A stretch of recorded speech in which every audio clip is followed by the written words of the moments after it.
வணக்கம் மக்களே, இன்னைக்கு நம்ம பார்க்க போற வீடியோஸ் எதை பத்தினா, விஜய் அவர்கள் வந்து ஒரு விளக்க காணொளி தயார் செஞ்சிருக்காரு. மீன் என்ன சொல்ற எக்ஸ்பிளனேஷன் வீடியோன்னு சொல்லுவாங்கல்ல, எல்லாருமே கேட்டுட்டு இருந்தீங்க. ஒரு பிரஸ் மீட்டை சந்திக்கல, நம்மளே சொல்லிட்டு இருந்தோம். ஸோ பிரஸ் சந்திக்கல, அந்த நடந்த நிகழ்வுகளை மக்களை போய் சந்திக்கல. ஸோ அனுமதி கொடுக்க மாட்டாங்க. ஏன்னா அவர் போனா கூட்டம் கூடும். நீதிபதி அவர்களே சொல்றாங்கல்ல, இவர் வந்து ஒரு சாதாரண ஆளு, டாப் ஸ்டாரு. நீதிபதி அவர்கள் சொல்றாங்க, இவர் ஒரு டாப் ஸ்டாரு, இவர் போனாலே அது மாநாடு தான். அதாவது இவர் பிரச்சாரம் செய்யறதே மாநாடு மாதிரி தான் இருக்கும். ஸோ அவ்வளோ மக்கள் கூடுவாங்க. அதனால இவருக்கு நீங்க இந்த இடத்த அனுமதிச்சுக்க கூடாதுலாம் பேசினாங்க. அவங்களுக்கு தெரியும், நீங்க எல்லாம் பார்த்துருப்பீங்க நியூஸ். இப்போ நம்ம பேசக்கூடிய விஷயம் என்னன்னா, ஆல்ரெடி நம்ம சொன்னது தான். ஆதோ ஒரிஜினல் வந்து ஜென்சி போராட்டம் மாதிரி தமிழ்நாட்டில் இந்த மாதிரி குட்டி குஞ்சான்ஸ் இருக்கானுங்களா, இந்த ஜாம்பிஸ் எல்லாம் ஏவி விட பாக்குறாரு அப்படின்றது தான் கான்செப்ட். இப்போ இவர் பேசின வீடியோஸ் பார்க்கறதுக்கு முன்னாடி ஒரு சில விஷயங்கள் நீங்க பார்த்துக்கிட்டீங்கன்னா உங்களுக்கு தெரியும். ஆதோ ஒரிஜினல் சொன்ன விஷயங்கள் கவனிச்சிருப்பீங்க. அது உங்களுக்கு நல்லா தெரிஞ்ச விஷயம் தான். இப்போ ஜென்சி இந்த பசங்க இருக்காங்களா, குட்டி குஞ்சான்ஸ் இருக்கானுங்களா, அவனுங்க பேசக்கூடிய வீடியோஸ் பாருங்களேன். அவனுக்கு கையில மொபைல்ஸ் போனதே ஆச்சரியம். இவ்வளோ குவாலிட்டியாக மொபைல்ஸ் வீடியோ எடுத்து தலையில் அந்த டிவிக்கு ரிப்பனை கட்டிக்கிட்டு, அவனுக்கு ஓட்டர் ஐடி கூட இருக்காது. 15 வயசோ 16 வயசு தான் இருக்கும். 18 வயசுக்கு மேலே போனால் தான் ஓட்டர் ஐடியே கிடைக்கும். எனக்கு தெரிஞ்ச அந்த பசங்க சின்ன பசங்க தான். 2 வீடியோ பார்த்தேன். ஸோ ஒருத்தன் வந்து அந்த என்ஜாய் பண்ணுறான். என்ன சொல்கிறான்னா, அந்த சைடில் போகிறேன் பாருங்க, அந்த இடத்த என்ஜாய் பண்ணுறான். பயங்கரமான கூட்டமாக இருந்துச்சு, செம்மையாக இருந்துச்சுன்னு சொல்கிறான். ஆக்சுவலாக அந்த எக்ஸ்பீரியன்ஸை அதை என்ஜாய் பண்ணுறானுங்க. அந்த க்ரௌடு, அங்கே எத்தனை பேர் இறந்தாங்க. இவங்க கூட வந்தவங்களே 4 பேர் மயக்கம் போட்டு வந்துட்டாங்களாம். செயின் அந்த போச்சான், செயின் காணாமல் போச்சான், மெட்டி காணாமல் போச்சான், எல்லாம் காணாமல் போயும் இவர் என்ஜாய் பண்ணாராம். ஸோ புரிஞ்சுக்கோங்க, இவங்களுடைய மனநிலை வந்து கொண்டாட்ட மனநிலை. எது சரி எது தப்புனே சரி தெரியாது. அந்த நிதானத்தன்மை இருக்காது. ஸோ இந்த டைமிங்கில் வந்து ஒரு அரசியல் நகர்வுக்குள்ளே போகிறானுங்கன்னா இவங்களுக்கு என்ன புரிதல் இருக்குன்னு யோசிச்சு பாருங்க. இன்னொரு பக்கம் ஒருத்தர்னா, இது தலைவர் டிவிகா தலைவர் மேலே கை வச்சிங்க, அவர் அரெஸ்ட் பண்ணீங்க அப்படின்னா தமிழ்நாடே ஸ்தம்பிக்கும். அதை இன்னொன்று சொல்லியிருந்தான், போலீஸ் ஸ்டேஷன் எல்லாம் பிஸ் பிஸ் அப்படி ஆகும் அப்படிலாம் சொல்லியிருந்தான். எனக்கு புரியல, இந்த பையனுக்கு என்ன புரிதல்னு தெரியல. உங்க தலைமை, அவர் விஜயோட பையன் இருக்கான்ல, அவரே வந்து இது பேச முடியாது. விஜயோட பையன் இருக்கான்ல, அந்த பையனே வந்து பேச முடியாது. அந்த பையன் பேசினாலே பயங்கரமான ஒரு விஷயம் இது. நீ யாரு? எங்கேயோ இருந்துக்கிட்டு, யாருக்கோ அப்பா அம்மாவுக்கு கஷ்டப்படுற அப்பா அம்மாவுக்கு பிறந்துக்கிட்டு இப்படி வந்து ஒரு ஓப்பன் ஸ்டேட்மெண்ட் வர்றிய எதுக்காக? இந்த ஆதோ ஒரிஜினை கொடுத்த சமிக்கையினால ஜென்சி போராட்டம் வரும். இதெல்லாம் மெசேஜ் கோட் வேர்ட் மாதிரி. அதை புரிஞ்சுக்கிட்டு நீங்கள் செயல்பட ஆரம்பிச்சிருவானுங்க. ஏன்னா இவங்களுக்கு அதை புரிய வைக்கிறதுக்கு ஒரு கேங் இருக்கும். டெலகிராம் குரூப், வாட்ஸ்அப் குரூப், இந்த மாதிரி இருக்கும். ஐயா சொல்லிட்டாரு, இதுக்கு இதான் மீனிங், இதை இப்படி தான் பண்ணணும், இனிமேல் இப்போ அக்ரெசிவாக பேசுங்க, எல்லாரும் வீடியோ போடுங்க. ஒருத்தர் கூட ப்ரொமோஷனுக்கு எல்லாரும் பிராண்டிங்கை ப்ரொமோஷன் பண்ண சொல்லுவாங்க. இங்கே டிவிக்கு கட்சியை ப்ரொமோஷன் பண்ணுறதுக்குலாம் வந்திருக்காங்க. யாருக்கு எதிராக செயல்பட சொல்கிறாங்க? செந்தில் பாலாஜியா, அவர் தான் நினைக்கிறேன். அவருக்கு எதிராக வீடியோ போட சொல்லி ப்ரொமோஷன் பண்ண சொல்கிறாங்க. அதாவது இன்ஸ்டாகிராம் இன்ஃப்ளூயன்சர் இருக்கானுங்கல்ல, அதுக்கு தான் இன்ஃப்ளூயன்சர் உருவாக்கி வச்சிருக்காங்க. உங்களுக்கு தான் புரியாது, காசு கொடுத்தா அவங்க என்னென்ன பண்ணுவாங்க. இந்த மாதிரிலாம் நடந்துச்சு. இப்போ வரைக்கும் இதை பார்த்துருப்பீங்க. இப்போ அவங்க தலைமை என்னெல்லாம் பண்ணுறாங்கன்றத வீடியோக்குள்ள போய் பார்க்கலாம்.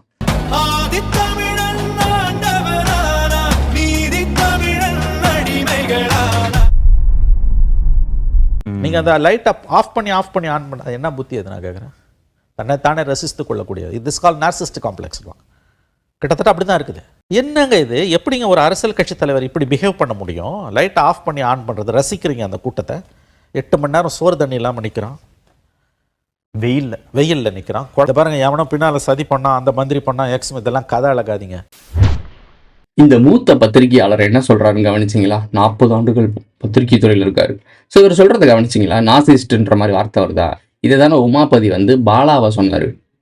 இவனுங்களாம் நாசிஸ்ட் மாதிரி ஒரு குரூப் இருப்பானுங்க. இந்த குரூப் வந்து பார்க்கறதுக்கு அப்புறாணி மாதிரி இருக்கும், நல்லவங்க மாதிரி இருப்பாங்க, மக்களை தூண்டி விட்டு கிளர்ச்சியை உருவாக்கிடுவாங்கன்னு சொன்னார் உமாபதி.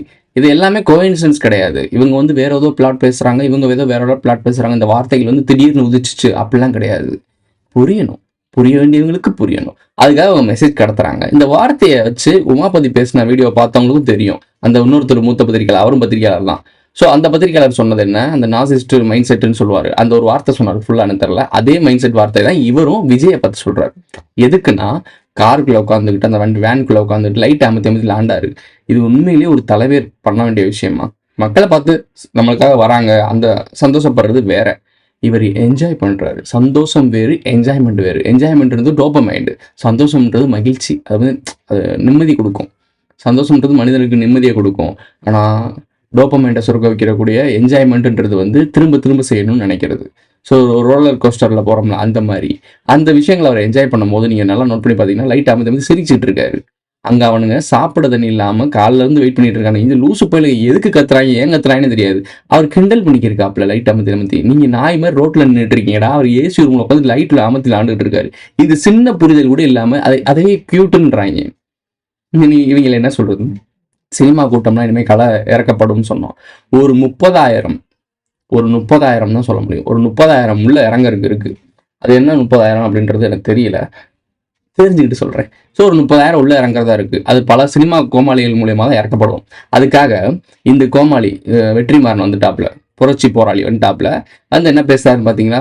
இளைஞர்களும் மாணவர்களும் யாரை பின்பற்றணும், யாரை ஃபாலோ பண்ணணும்னு சொல்றாரு. எங்க ஏதோ ஒரு எஜுகேஷன் சென்டர்ல இருந்து பேசுறாரு, மீட்டிங்ல பேசுறாரு. அதனால நோட் பண்ணி பாத்தீங்கன்னா, நீ யாரு? எஜுகேஷன் சென்டருக்கும் உனக்கு என்ன சம்பந்தம்? நீ படிப்பாளியா? நீ ஒரு படைப்பாளி, ஒரு படம் எடுக்கிற சினிமா டைரக்டர். சினிமாக்கா நீ போய் ஒரு சினிமா கூத்துப்பட்டுறையில போய் பேசினா ஓகே, இல்ல ஒரு விஸ்காம் ஸ்டூடெண்ட்ஸ்க்கு போய் பேசினீங்கன்னா ஓகே. இது என்ன எனக்கு புரியல. ஸோ இதே மாதிரி தான் இந்த கல்விக்கு ஒரு நிகழ்ச்சி நடத்தினாங்க, முதலமைச்சர் ஐயா வச்சு நடத்தினாங்க. அதில் வந்தவங்கலாம் பேசினவங்களாம் சினிமாக்காரங்க. அதில் டிடி வீடியோ ஒன்று பேசி வச்சிருந்துச்சு, அந்த வீடியோ கிளிப்பையும் பாருங்க. அதுக்கு எதிர்வினை ஆடுற உண்மையான வீடியோவும் பாருங்க. உங்களுக்கு இப்பதான் புரியும், உங்களை சுற்றி என்ன நடக்குதுன்றது புரியும். இந்த சாம்பாரை நான் சாப்பிட்டே பார்க்கணும் மேடம். ஐயோ நிஜமாவே அருமையா இருக்குங்க சாம்பார். மேடம் இந்த கையில சமைச்சீங்க, வச்சுவாங்க மேடம். இது உங்களுக்கு, இது எங்க சிஎம்க்கு வச்சுவாங்க சார். இப்படி ஒரு சாம்பார் போட்டா நான் திரும்ப பிரைமரி போய் படிப்பேன் சார்.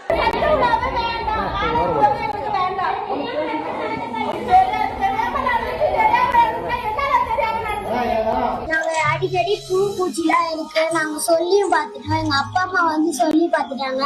அப்பயும் இந்த பூச்சிலாம் இருக்கு, எங்களுக்கு சாப்பிடவே பிடிக்கவே இல்லை.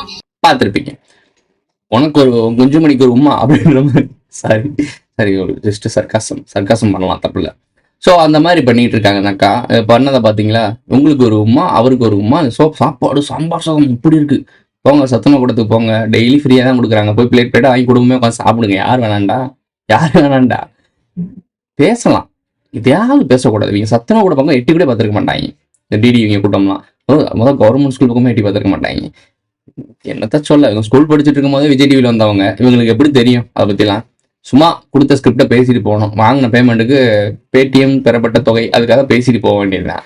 அதை கூட விடுங்களேன். இப்போ தாஜ்னு ஒரு படம் வரப்போகுது, த ரியல் தாஜ் ஸ்டோரின்ற மாதிரி வரப்போகுது.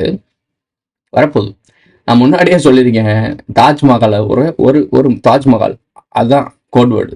ஸோ தாஜ்மஹால் மேட்டர் இருக்கு. தாஜ்மஹால் வச்சு இங்கே ஒரு பஞ்சாயத்தை பண்ணுவாங்க. ஏன்னா ஆல்ரெடி கீழே இருக்குது சிவன் கோவில், இந்துக்களின் கோவிலை இடித்து கொண்டு தான் மேலே கட்டினார்கள். பாபர் மசூதி உங்களுக்கு தெரியும்னு நினைக்கிறேன். அதுலேயும் அதே கதை தான். இந்துக்கள் கோயில் இருந்துச்சு, அந்த கோயிலை இடிச்சு மசூதி கட்டினாங்க. அதை தான் நாங்கள் அகற்றணும். இப்போ பாபர் மசூதிக்கு பதிலாக ஜெய் ஸ்ரீராம கட்டியிருக்காங்க. இப்போ விஷயம் இருக்கு. ஓகே, விராட் கோலியை பற்றி இவங்களே ஒரு போஸ்ட் போட்டிருக்காங்க, மீம் மாதிரி போட்டிருக்காங்க. விராட் கோலியோட வெற்றியும் டிவிக்காவோட வெற்றியும் அவ்வளோ எளிதில்லை அப்படின்ற மாதிரி போட்டிருக்காங்க. வேலை வச்சுட்டு ஒரு தலைவர் நிற்பாப்புல, செங்கோல்லாம் தூக்கி நிற்கிறாரு, இவர் கோப்பையை வச்சுட்டு நிற்கிறாரு. நான் முன்னாடியே சொன்னேன், விராட் கோலியும் விஜயும் ஒரே கேரக்டர். அது கிரிக்கெட்டு, இது சினிமா. ரெண்டுமே மக்களை ஏமாற்றக்கூடிய ஒரு விளையாட்டு. ஐபிஎல் மேட்ச்லாம் பெட்டிங் நடந்து சிஎஸ்கேவே பேன் பண்ணி வச்சிருந்தாங்க. ஒரு டீமை பேன் பண்ணி வச்சிருக்காங்க அப்படின்னா அப்போ அவங்க இல்லீகலான விஷயம் நடந்திருக்குன்னு அர்த்தம். மங்காத்தா படத்துல அஜித் நடிச்சிருப்பார்ல, நீ உள்ள நான் வெளியே, ஐபிஎல் பெட்டிங் தான் நாட்டை போடுவாரு. அதெல்லாம் நடக்கிறதுனால தானே சொல்றாங்க, படமா கற்பனையில் எடுக்கிறாங்க. ஓகே, இப்போ மெயின் விஷயத்துக்கு வருவோம். விஜய் பேசி அந்த வீடியோவை பாருங்க. முழு வீடியோலாம் ஓகே, அது எமோஷனலாக ஏதாவது பேசணும்னு சொல்லி பேசியிருக்காரு. இதுல ஒன்றில் மட்டும்தான் ஒரு ஸ்கிரிப்ட் எல்லாம் பேசியிருக்காரு. இது நான் தெளிவாக சொல்லுவேன். இந்த வீடியோ இருக்கிற முக்கியமான பாயிண்ட்ஸ் மட்டும் எடுத்துப்பாரு, கீ பாயிண்ட்ஸ் மட்டும் எடுத்திருக்காரு. ஆனா இந்த வீடியோல அவராக தான் பேசுறாரு. இதுல விஜய் ஸ்கிரிப்ட் எழுதி படிச்சு பேசல, அவருக்கு தோன்றதான் பேசுறாரு. அதனாலதான் நிறுத்தி நிதானமா பொறுமையா பேசுறாரு. கொஞ்சம் ஸ்லோவில் கொஞ்சம் வீரமா கோவமா பேசியிருந்தாலும் கண்டிப்பா மாட்டிருப்பாரு. ஸோ ஸ்லோவா பேசுறது மனசுக்குள்ள பேசுறாப்புல. வருத்தம் இருக்க தான் செய்யும். ஏன்னா இத்தனை பேர் கொண்டிருக்காங்க, சித்திருக்காங்க, வச்சிருக்காங்கன்னா அது வருத்தம் இல்லாம பேச முடியாதுல்ல. நடிகர் தானே அவருக்கு தெரியாதா? இந்த வீடியோ கிளிப் பார்த்துட்டு வாங்க, இது என்ன மீனிங், சாராம்சம் இருக்கு அப்படின்றதையும் சொல்றேன். எங்களுக்கு தரப்பட்ட இடத்துல நாங்கள் போய் அந்த ஸ்பாட்டில் நின்று நாங்கள் பேசிட்டு வந்தோம். அதை தாண்டி எந்த தவறும் எங்கள் சைடில் நாங்கள் எதுவும் செய்யலை. பட் இருந்தாலும் எங்கள் கட்சியை சேர்ந்த நிர்வாகிகள், தோழர்கள் மேலே எஃப்ஐஆர், அது மட்டும் இல்லை சோஷியல் மீடியாவை சேர்ந்த நண்பர்கள், தோழர்கள், அவங்க மேலே எஃப்ஐஆர்லாம் போட்டு இப்போ பிடிச்சிக்கிட்டு இருக்கிறாங்க.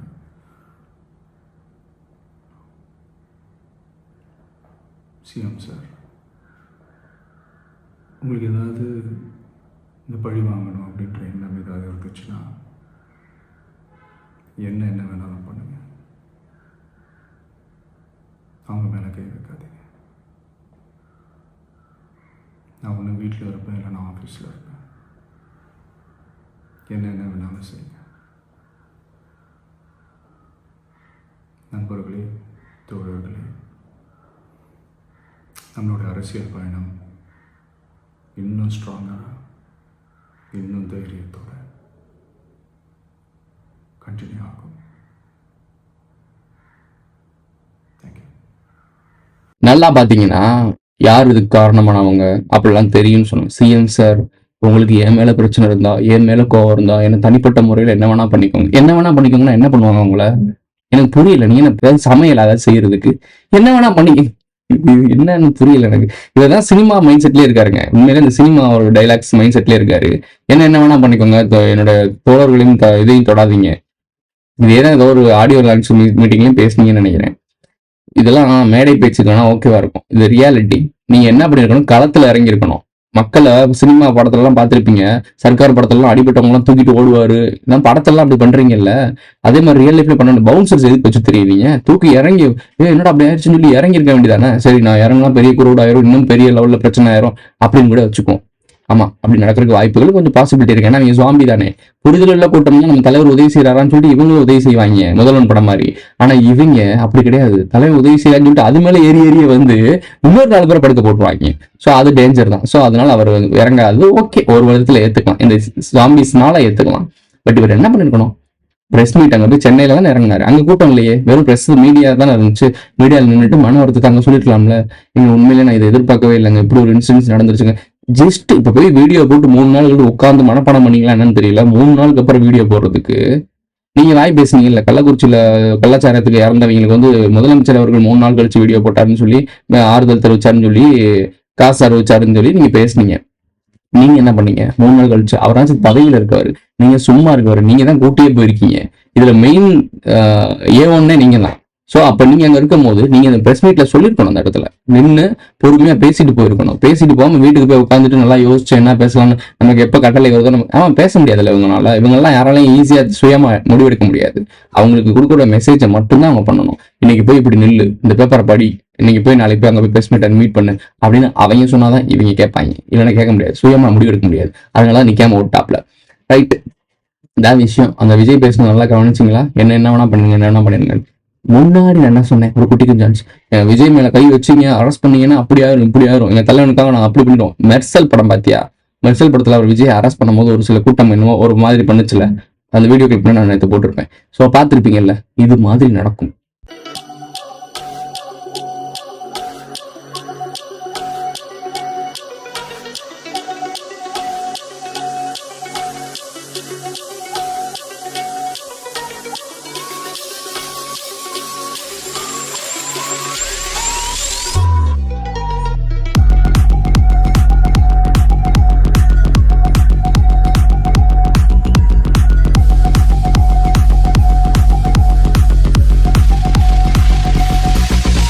ஜென்சி கூட்டம் போராட்டம் வெடிக்கும்னு சொன்னோம்ல, இதுவே ஒரு ட்ரிகர் பாயிண்டா வச்சு நடக்கும்.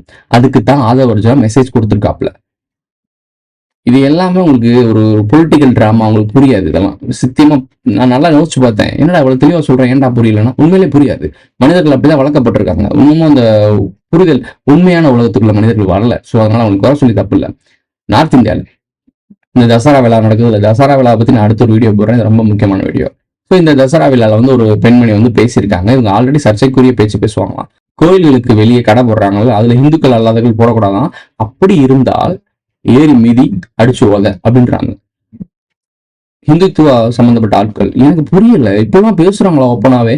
எந்த காலகட்டத்தில் வாழ்ந்துட்டு இருக்கோம்? கோயில்களை நுழையக்கூடாது, ஆலய நுழைவு போராட்டம்லாம் தமிழ்நாட்டில் நடந்திருக்கு.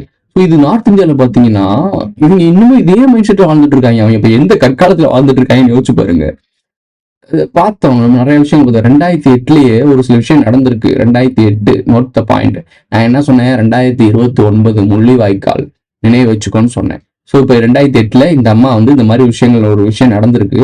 இதே ரீக்ரியேட் ஆச்சு அப்படின்னா 2028 ஆரம்பிச்சு 2029 முடியுமா? முடியாது. இலங்கையில முடிச்சு விட்ட மாதிரி முடிச்சு விடுவாங்க மாட்டாங்கலாம். மொத்தமாலாம் கிடையாது. அங்க நடந்த நிகழ்வுக்கு ஈக்குவலா ஒரு நிகழ்வு நடக்கும். நடக்கும். நடக்கிற மூவ்மெண்ட்ஸ்லாம் பார்க்கும்போது அப்படின்னு தெரியுது. ஆர்எஸ்எஸோட 100ஆண்டு விழா மோடி அவர்கள் கலந்து கொள்றாங்க. 100ஆண்டு விழாக்கு காயின் ரிலீஸ் பண்றாரு. ஸோ இந்த அம்மா அப்படி பேசுறாங்க. இது எல்லாமே உங்களுக்கு கோஇன்சிடன்ஸ் மாதிரி தெரியுதா? அதாவது மக்களை ஒரு புரட்சிக்கு தயார்படுத்துறாங்க. புரியுதுன்னு நினைக்கிறேன் உங்களுக்கு. ஸோ ஒரு புரட்சிக்கு தயார்படுத்துறாங்க. ஜென்சி போராட்டம் மற்ற மாநிலங்களில் நடந்துச்சுன்னா ஐயோ இது கேவலமான ஒரு செயல், அதுக்கு காரணமானவங்களை அரெஸ்ட் பண்ணுங்கன்னு சொல்றீங்க. இதே மாதிரி தூண்டுதல் தான் நம்ம ஊர்லயும் நடக்குது. அது அவங்க ஆட்கள் மட்டும் தலைவர் மேல அதிகாரத்துல இருந்தாங்கன்னா அவங்க மேல எந்த ஒரு சட்டமும் பாய மாட்டுது. இது எப்படிப்பட்ட ஒரு கணக்கு? அதாவது அதிகாரத்தை கைப்பற்றிட்டா என்ன வேணா பண்ணலாம், அதிகாரம் இல்லைன்னா நம்ம எதுவுமே பேசக்கூடாது, அப்படி சொல்ல வர மாதிரி எனக்கு தோணுது. இல்ல அப்படிதான் இருக்கு. திருப்பி சொல்றேன், நீங்க வெளிச்சுக்கல அப்படின்னா, நீங்க புரிஞ்சுக்கல அப்படின்னா நிச்சயம் பலியாடா ஆக்கப்படுவீர்கள். நடந்துகிட்டு இருக்கு, நடக்க போகுது, நடந்துகிட்டு தான் இருக்கும். இதெல்லாம் தடுக்கணும் அப்படின்னா, நிறுத்தணும் அப்படின்னா நீங்க புரிதல்குள்ள வரணும். அப்புறம் நாங்க என்ன புரிதல்குள்ள வருவோம்? நாங்க காலையில வேலைக்கு போறோம், சாப்பிட்றோம், தூங்குறோம், வேலை பார்த்துட்டு இருக்கோம், என் குடும்பத்தினால தான் பார்த்துக்கிறோம். அது ஓகே. சமுதாயத்துல என்ன நடக்குதுன்றதை கவனிக்கணும்.